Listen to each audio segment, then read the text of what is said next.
계산기나 세탁기, 그리고 이제는 뭐 생성형 AI까지 나왔잖아요. 네, 엄청나게 발전했죠. 그렇죠. 사실 기술의 목표는 늘 하나였던 것 같아요. 인간의 고통스럽고 지루한 과정을 그냥 없애버리는 거. 맞아요. 정답을 가장 빨리 그리고 효율적으로 찾는 게 인류가 만든 도구들의 궁극적인 목적이었죠. 네, 근데 말입니다.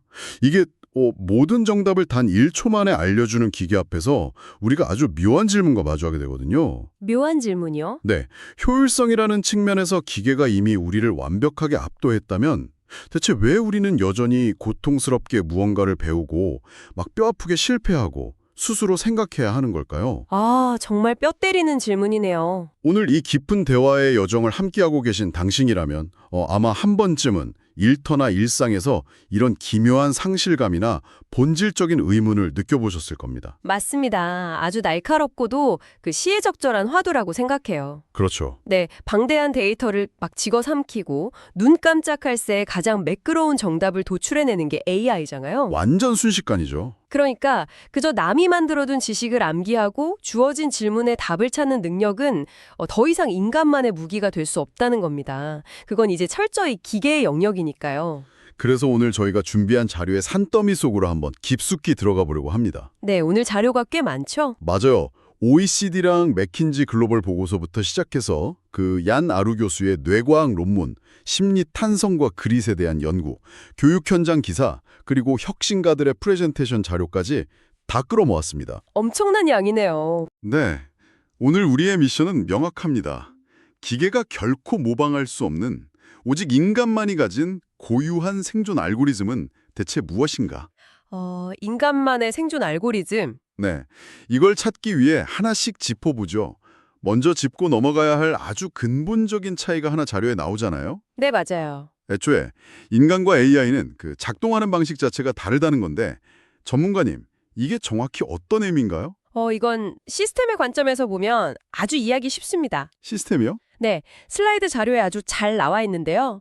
AI는 기본적으로 닫힌 세계, 그러니까 클로즈드 시스템의 메커니즘을 따릅니다. 닫힌 세계? 네, 무결점과 효율성을 극대화하기 위해 설계된 거죠. 주어진 틀 안에서 오류를 0으로 수렴시키는데 완전하게 최적화되어 있거든요. 아, 그럼 반대로 인간은요?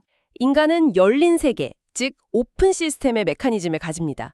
완전히 반대죠. 열린 세계와 닫힌 세계. 그러니까 기계는 정해진 규칙 안에서 실수하지 않는 게임을 하고 있다면 인간은 아예 그 게임의 판 자체를 흔드는 존재라는 뜻인가요? 정확해요. 완벽한 요약입니다. 기계는 어떻게 하면 이 문제를 가장 빨리 풀까? 이걸 계산하잖아요. 네, 속도가 생명이니까요. 근데 인간은 애초에 그 틀 자체를 부수고 들어갑니다. 우리가 왜 이 문제를 풀어야 하지? 이게 과연 가치 있는 일인가? 이렇게 묻는 존재라는 거죠. 아, 질문의 차원이 다르네요. 맞아요. 최근 네이버 프리미엄 컨텐츠에 실린 그 이서우 저자의 AI 리더십 통찰이나 철학적 사고를 다룬 글들을 보면 이 지점이 아주 명확해집니다. 아, 거기서 소크라테스 얘기도 나오죠. 네, 맞습니다. 2500년 전 소크라테스가 끊임없이 질문을 던졌던 문답법이나 스티브 잡스가 굳이 기술과 인문학의 교차점을 고집했던 이유가 바로 여기에 있거든요. 그냥 기술만 파면 되는데 왜 굳이 인문학을 이런 의문이 들 수 있잖아요. 그렇죠. 근데 기존의 당연해 보이는 틀을 깨고 왜냐고 묻는 철학적 능력, 이게 결국 새로운 부가가치를 창출하기 때문입니다. 기술이 아무리 발전해도 방향을 정하는 건 결국 사람이니까요. 좋아요. 이걸 조금 더 직관적으로 한번 풀어보죠. 네. 그러니까 AI가 세상에서 가장 빠르고 길을 절대 잃지 않는 완벽한 내비게이션이라면 내비게이션 좋네요. 철학과 인문학 그리고 인간의 사고력은 우리가 대체 어디로 갈 것인지 그리고 왜 거기로 가야 하는지 목적지를 직접 설정하는 운전자의 의지라는 거군요. 와, 아주 훌륭한 비유입니다. 근데 여기서 정말 흥미로운 차이가 하나 더 발생하거든요. 어떤 차이죠? 바로 동력원입니다. 동력원이요. 엔진 같은 거 말씀하시는 건가요? 네, 맞아요. 방금 내비게이션 비유하셨잖아요. 내비게이션은 자기가 스스로 목적지를 입력하지 않습니다. 아, 절대 안 하죠. 가만히 있잖아요. 그렇죠. AI 역시 똑같습니다. 오직 사용자의 외부 프롬프트, 즉 명령이 입력되어야만 작동을 시작해요.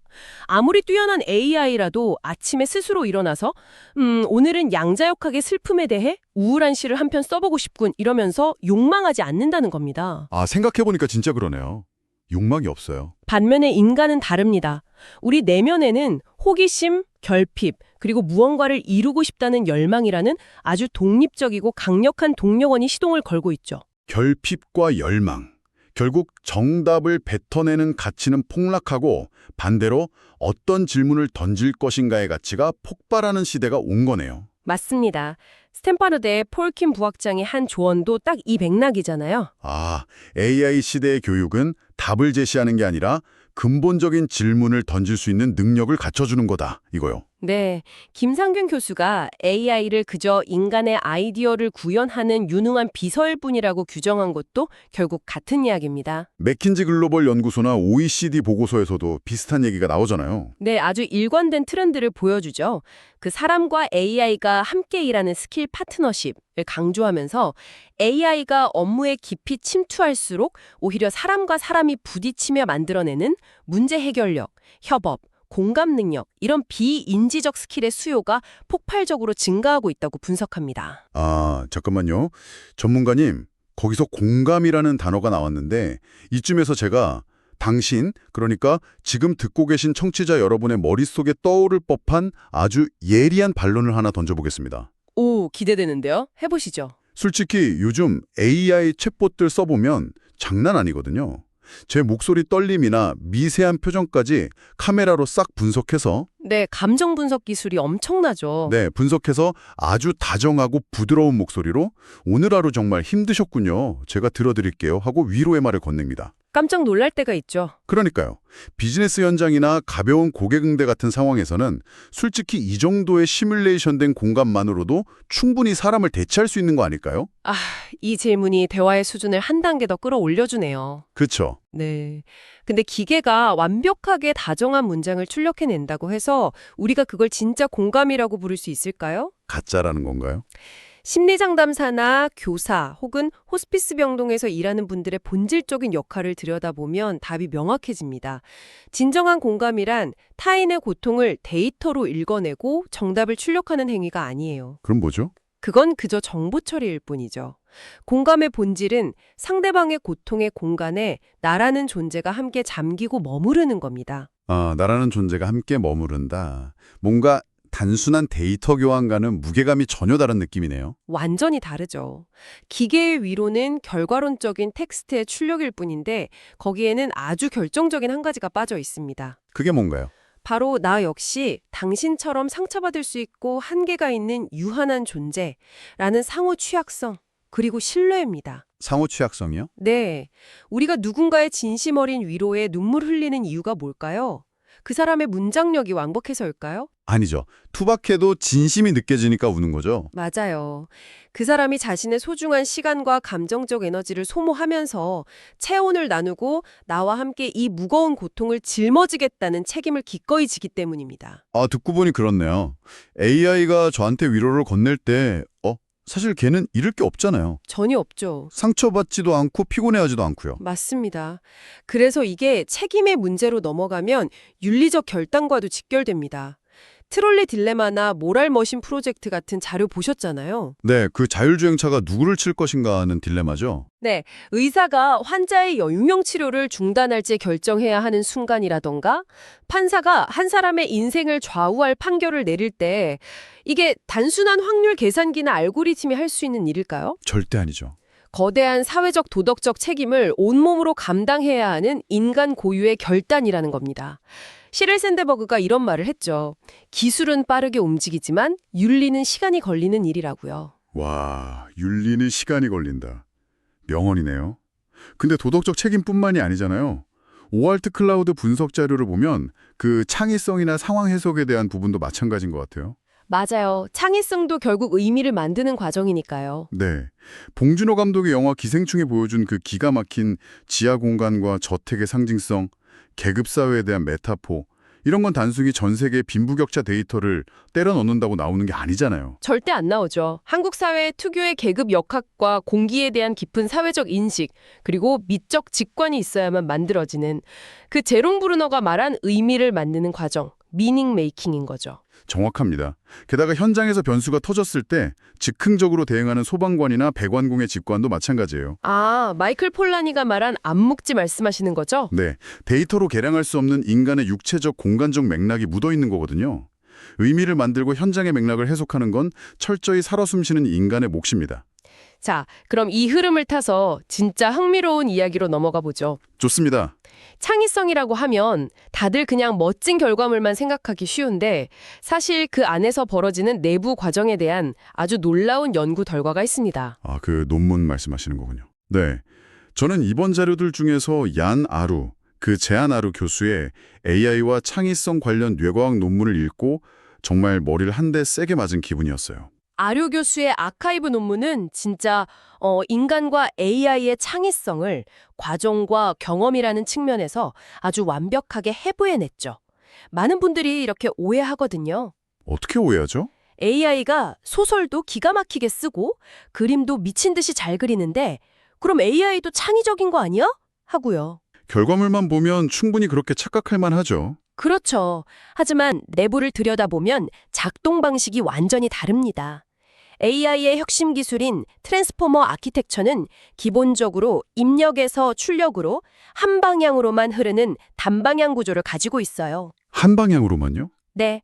반면에 우리 생물학적 뇌는 시상피질 루프를 통한 끊임없는 피드백, 기저핵을 통한 스킬의 체화, 그리고 해마를 통한 과거 기억과. 아, 잠깐만요, 전문가님. 네. 지금 시상피질 루프, 기저핵, 해마, 너무 전문적인 뇌과학 용어들이 막 쏟아져서 저격당한 기분인데요. 죄송합니다. 저 같은 비전공자도 딱 이해할 수 있게 아주 쉬운 비유로 한번 설명해 주시겠어요? 네, 제가 너무 깊이 들어갔네요. 아주 쉽게 비유를 들어보겠습니다. AI의 데이터 처리 방식이 차들이 목적지를 향해 브레이크 없이 쌩쌩 달리는 일직선의 일방통행 도로라고 상상해 보세요. 일방통행도로, 직진만 하는 거네요. 맞아요. 반면 우리의 뇌는 수많은 자동차들이 서로 엉키고 꼬리를 무는 아주 거대하고 복잡한 회전교차로와 같습니다. 아, 회전교차로요? 과거의 기억을 담당하는 부위, 몸의 감각을 기억하는 부위, 그리고 미래를 상상하는 부위가 서로 핑퐁 게임을 하듯이 쉴 새 없이 신호를 주고받으면서 순환하는 거죠. 와, 일방통행도로와 복잡하게 얽힌 회전교차로, 확 와닿네요. 근데 여기서 결정적인 차이가 발생합니다. 일방통행 도로를 달린 AI는 자기가 아주 멋진 그림을 떡하니 완성해 놓고도 와, 내가 그렸지만 이거 진짜 예술인데? 오늘 밤엔 맥주 한 캔 해야겠어? 이런 만족감이나 의식을 전혀 느끼지 못합니다. 감흥이 전혀 없군요. 네. 반면에 회전교차로에서 치열하게 고민하던 인간은 다릅니다. 미하이 칙센트마이하이 교수가 말한 유명한 개념이 있죠. 아, 몰입, 플로우 말씀하시는 거죠? 맞습니다. 내가 무언가에 미치도록 빠져들어서 시간 가는 줄도 모르고 행위 그 자체의 즐거움에 흠뻑 취하는 그 격렬하고 낭만적인 내적 경험. 이건 철저히 육체와 의식을 가진 생물학적 인간만의 특권이거든요. 와, 그렇다면 AI에게 우리가 해야 할 생각의 과정을 전부 떠넘겨버리는 건 약간 비유하자면 비싼 돈 내고 헬스장에 가서 PT 선생님한테 선생님, 저 대신 저 무거운 바벨 좀 10번만 들어주세요 라고 하는 거랑 똑같네요. 그 비유 정말 완벽한데요. 그렇죠. 선생님이 바벨을 들었으니까 바벨이 위로 올라갔다는 운동이라는 결과는 나왔지만 정작 내 몸의 근육은 단 1g도 자라지 않는 거잖아요. 네, 헬스장 비유가 이 현상의 본질을 정확히 꿰뚫고 있습니다. 아루 교수의 논문도 바로 그 지점을 아주 강력하게 경고하고 있거든요. 아, 내 근육이 안 자란다는 거요? 네, AI에게 창의적인 생각의 과정을 지나치게 아웃소싱하는 현상을 전문 용어로 인지적 오프로딩이라고 부릅니다. 인지적 오프로딩. 네, 인지적인 짐을 떠넘긴다는 뜻이죠. 이 과정이 반복되면 결국 인간 스스로 지식을 몸에 체화하고 통합하는 능력 자체가 퇴화할 수 있습니다. 무서운 얘기네요. 실제로 도시와 하우저의 연구를 보면 이게 증명이 됩니다. 사람들이 AI의 도움을 받았을 때 개인의 평균적인 결과물 수준은 분명히 상향 평준화가 됐어요. 질이 좋아졌다는 거네요. 네, 얼핏 보면 좋아 보이죠?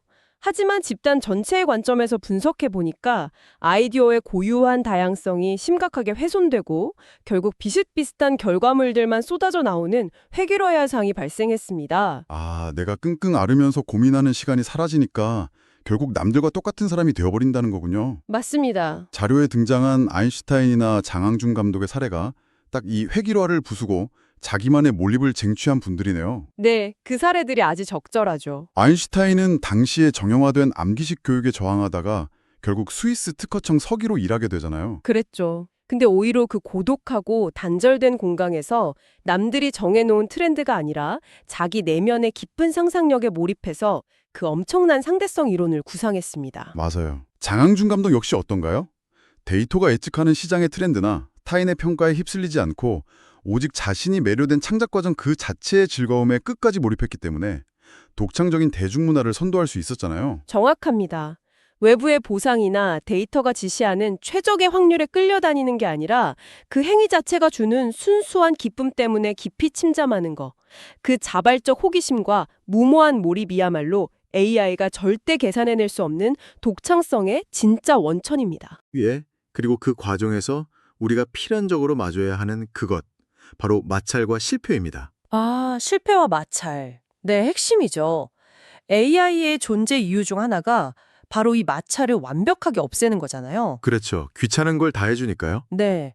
AI는 설계상 비효율과 실패를 완벽하게 회피하도록 프로그래밍 되어 있습니다.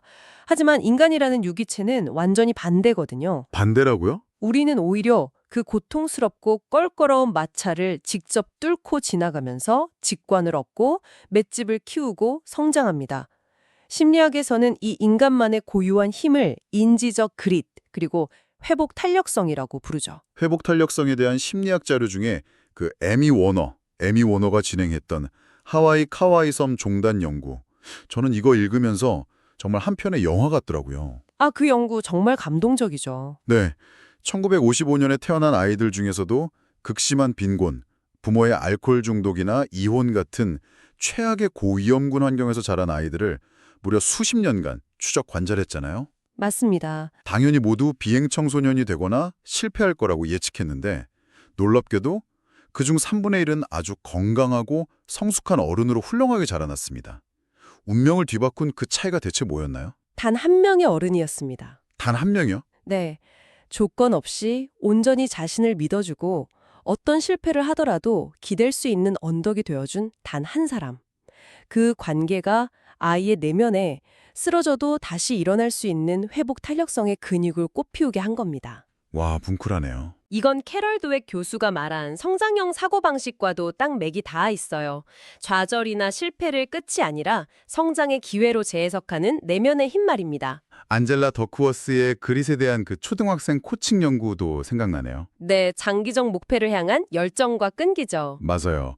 무기력을 스스로 인식하는 것부터 시작해서 자기 성찰에 이르는 5단계의 지난한 코칭 과정이 결국 아이들이 포기하지 않고 끝까지 해내는 비인지적 역량을 폭발적으로 키워준다는 거잖아요. 맞습니다. 아, 근데 여기서 제가 또 악마의 변호인이 되어서 딴지를 좀 걸어보겠습니다. 네, 언제든 환영입니다. 실패를 연료로 삼아라. 마찰을 즐겨라.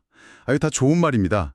혁신가의 DNA 슬라이드에 나오는 토마스 에디슨이 전구를 발명하기까지 1000번 실패했다는 이야기 우리 다 알잖아요. 유명한 일화죠. 에디슨은 나는 실패한 게 아니라 전구가 작동하지 않는 1000가지 방법을 찾아낸 데이터를 축적했을 뿐이다.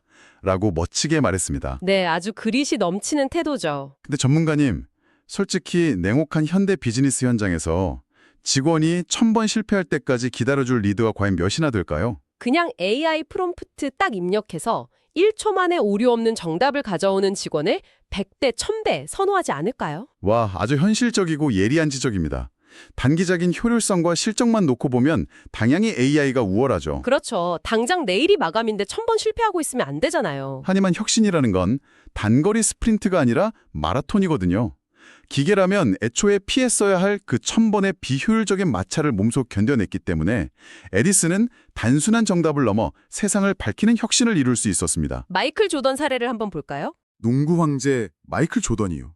네, 그 위대한 조던도 고등학교 시절에 학교 농구 대표팀에서 탈락하는 굴욕을 겪었습니다. 그때 조던이 느꼈을 그 엄청난 상처와 뼈저린 모욕감을 상상해 보세요. AI가 과연 모욕감을 느낄 수 있을까요? 기계는 절대 못 느끼죠. 뭐 에러 코드는 띄어도 화를 내거나 억울해하진 않으니까요. 맞습니다. 조던은 그 거절의 고통을 핑계로 포기한 게 아니라 기필코 나 자신을 증명해 보이겠다는 폭발적인 감정적 에너지로 승화시켰습니다. 스스로 거대한 엔진을 단 거죠. 야놀자 이수진 대표 사례도 비슷하잖아요. 네, 정말 극적인 사례죠. 4천만 원이라는 큰 돈을 탕진하고 모텔 청소부로 전락해야 했던 그 극단의 결핍과 뼈아픈 과거.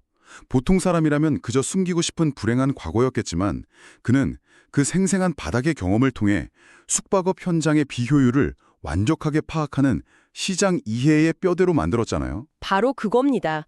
그것이 AI는 절대 가질 수 없는 인간만의 힘이에요. 와, 이렇게 연결이 되는군요.